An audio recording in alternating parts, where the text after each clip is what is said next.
Stop calling me crazy. No reasonable person takes a vacation for 2 years. That's not a vacation. That's moving out. But the truth was, Lane was starting to feel a little like he was losing his mind. Logically, he knew that most parents didn't take 18-month vacations to recover from having a child. And he'd never, ever in his life, ever discount what Santa had gone through to create, carry, and birth their daughter. But her absence was starting to seem excessive, and her excuses were getting flimsier each time she called to tell him she hadn't booked a flight home and that she'd update him as soon as she could. He might have even found a way to excuse it if she was living somewhere else for work, but she'd been out of work since before Briar was born. The whole reason they were fighting now was because he'd seen her post on social media about being a stay-at-home mom, and he'd just snapped.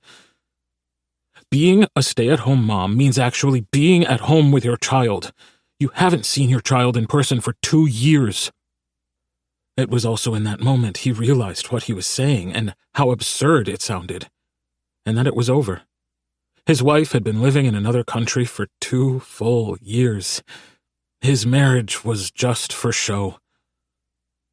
"Lane," Santa sighed. Her tone was annoyed, but then again he couldn't remember when her tone wasn't annoyed. "You don't get to dictate my healing journey. I need this time away. I refuse to lose myself to some idea of what society thinks mothers should be. Parenting a toddler is hard." Pinching the bridge of his nose, Lane turned around and searched the kitchen for his coffee. He really needed to cut back. He was pretty sure 6 cups by noon wasn't on the spectrum of normal, but it was the only thing keeping him going. "I'm not trying to dictate anything, Santa, but it's been too long, and this is starting to feel like I'm in a goddamn alternate reality. She doesn't even know who you are. You missed her 2nd and 3rd birthdays, and you're about to miss her 4th. I know firsthand that raising a toddler is hard. I've been the only one doing it now for—" "Fuck you," she spat, interrupting him. "Shut your fucking mouth. You don't get to call me a bad mother." His jaw snapped together almost like it wasn't voluntary. Because it sort of wasn't.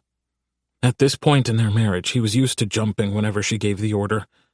But her pull over him was starting to wear thin, creating spiderweb cracks about to shatter. He was so tired, so done. 2 years was more than enough time to get perspective. It was also, apparently, the right amount of time for his friends to start feeling brave enough to tell Lane that his marriage was toxic, which was the kindest word they'd used when talking about Santa. The motivation behind the call, apart from her Facebook post, was also his best friends staring him dead in the eye and asking, "So, you filing for divorce yet or what?" And when he'd laughed before realizing they were serious, it hit him. It was time to end this strange nightmare of a marriage and call it a day. He rubbed at his temples. "Don't talk to me like that." "What?" she hissed. "I said," he repeated, "don't talk to me like that. I will not shut the fuck up.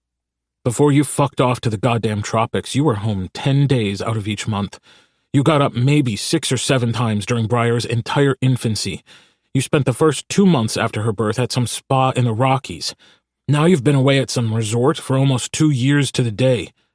He took a breath so he wouldn't start screaming. "And you're acting like I'm the unreasonable one. You have the audacity to call yourself a parent in public when your daughter couldn't pick you out of a line of strangers, and you still have no plans to come home and be part of this family. So maybe you should sit with that for a while." His heart was racing with adrenaline. He'd never stood up to her before. It had been easier to just give in, to let her do whatever she wanted because she knew how to cut to the quick with him. She knew all his tender spots to dig her nails in. She knew how to make him feel like he was the problem. But apparently this long was exactly the right amount of time for the fog to lift, because nothing she said could change his mind. He was done. To keep listening to this audiobook, I've left you a link in the description so you can do it, at no cost thanks to Audible's 30-day free trial.